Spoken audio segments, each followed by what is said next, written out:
Hey guys, Kendra here, and this story, video is going to be a little bit different. Um, I recently found an old story that I wrote way back in like middle school or high school, and I mean, it's cringy, and I'm kind of wanting to rewrite it and possibly make it into a actual like series, perhaps. But I'm just going to read it to you guys, page to page, and there's like 1, 2, 3, 4, 5, 6, 7, 8, 9 pages, and it's not that long, really. It's yeah, you'll understand once I start reading it, but the story is called The Damsel Knights Story. And yeah, so I got an A- on this apparently. I don't know why, because a lot of this is just not good, but we're gonna go ahead and read this anyway, so here we go. My name is Crystal Allegro, and I live in a small town in Connecticut called Mysteryville, population 1004. Mysteryville is the one place where you don't want to be. Lots of weird things happen that makes you want to watch an R-rated movie. This is already off to a bad start. Oh god. People you know will be there. Then the next thing you know, they disappear without a trace. My friends Andrea High, Daphne Diminuendo, and Brietta Latino all want to get out of this place and never return. That's why we all decided to create a band called the Damsel Knights in order to get away from this town. Wow, past Kendra, that's just okay.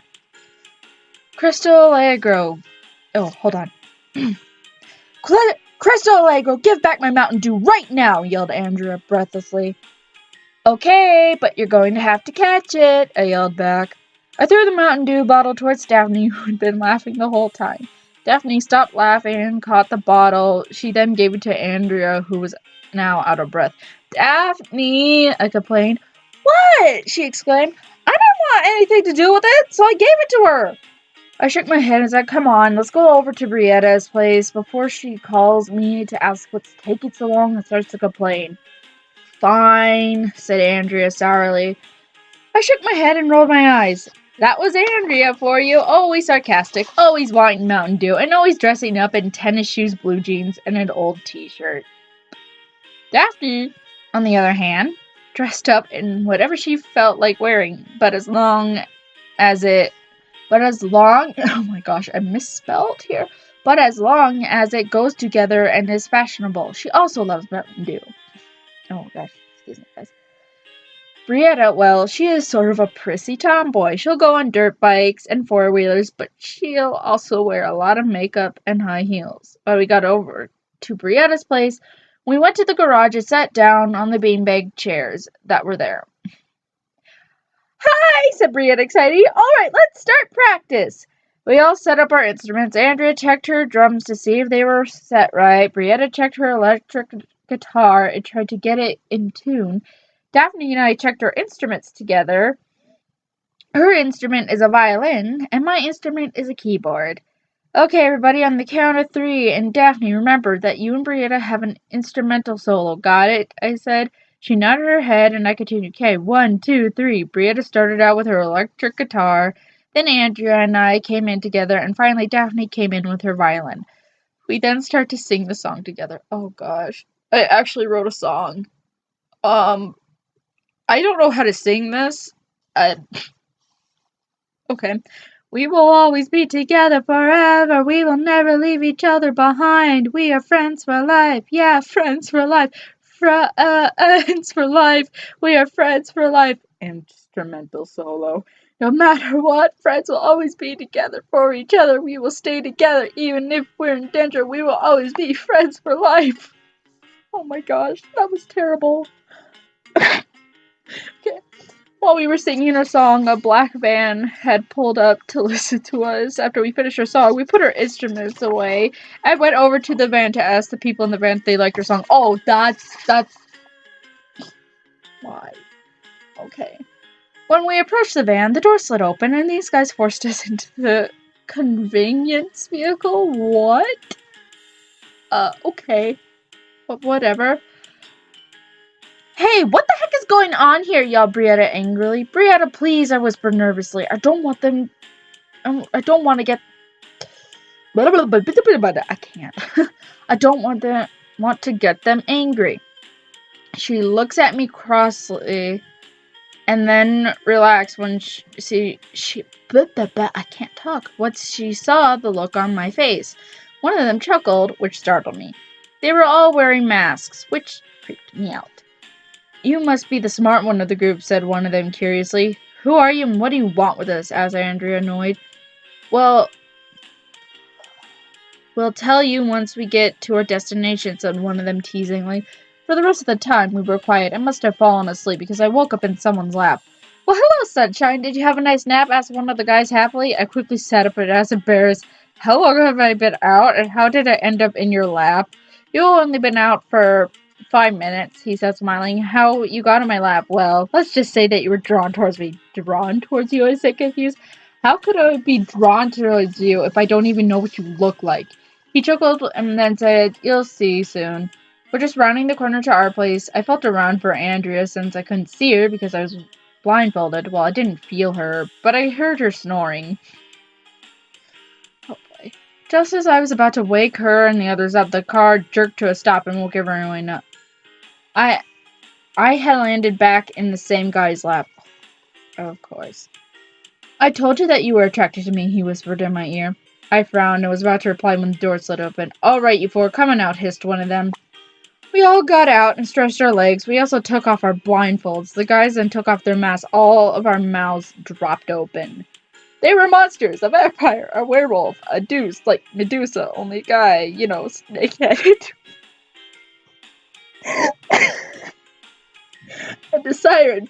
We couldn't speak. We were paralyzed, shocked. God. Yeah, we're monsters, so what, said the werewolf. We love your girls' music and want you to stay here and play it for us. What the heck? No, exclaimed Android. We want to become famous so that we can leave Mysteryville and never come back. And we can't do that if we're here playing our music for you. We're also...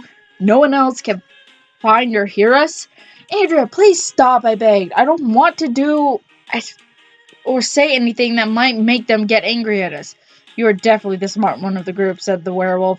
Oh, I almost forgot to introduce ourselves. I'm Anthony.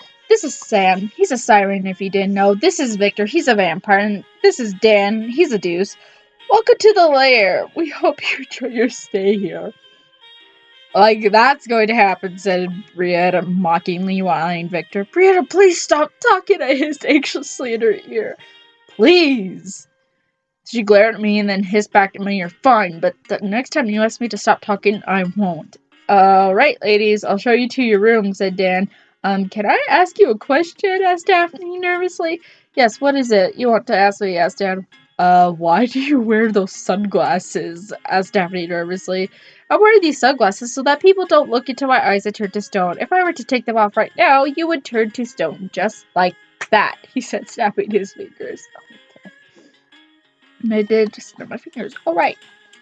When we had finally got to our room, we saw our instruments set up and ready for us to play our music. How the heck did you get our instruments? Oh, wait. I read that wrong.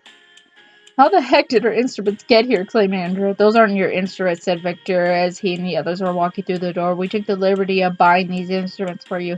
They just happen to look the same as your instruments. Yeah. Okay. I'm pretty sure that they were stalkers, and I was also pretty sure that Anthony was hitting on me, and that Victor was hitting on Brietta by the way they both looked at us. But that's just my opinion. Oh yeah, Crystal, that's just your opinion. Okay.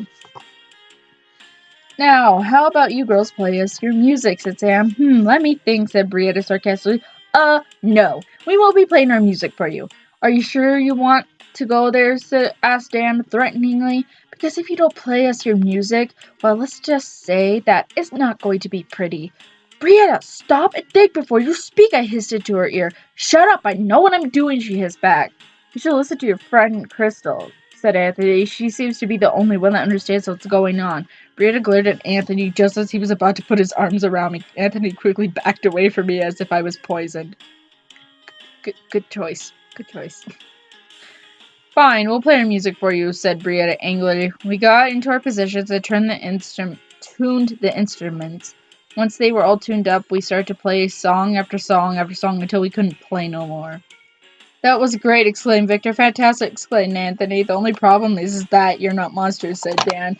Excuse me, exclaimed Brianna. What did you just say?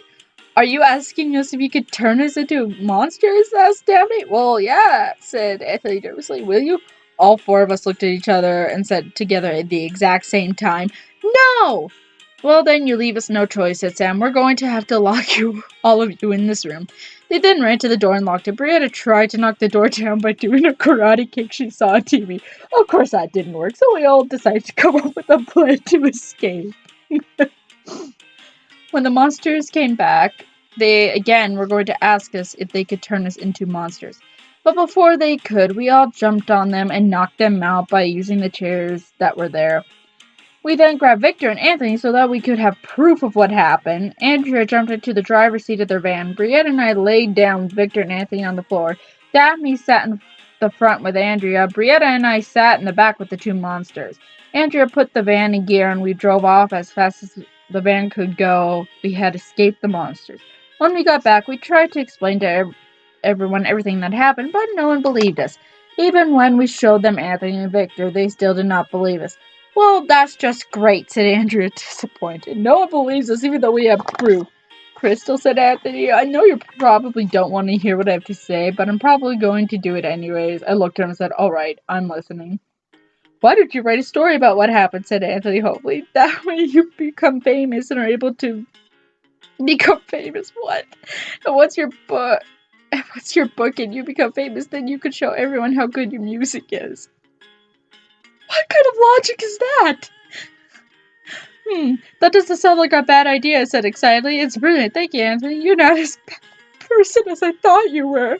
You're welcome, he said happily. Oh my god. Alright, let's get busy writing a story, he said cheerfully. We got to work on writing our story. A week later, after we had written our story, we were living in a big fancy house in California along with Anthony and Victor. We had finally become famous and are never returning to Mysteryville. The end. I can't even. Guys, please tell me what you think I should do with the story. Should I rewrite it, do something to make it a series, and make it obviously better? And if there's anyone out there that would be willing to maybe help me write, this story, I'm more than willing. So, that's all, everyone. Don't forget to like, comment, subscribe, and share this video and all that jazz. And I'll see you folks later. Bye.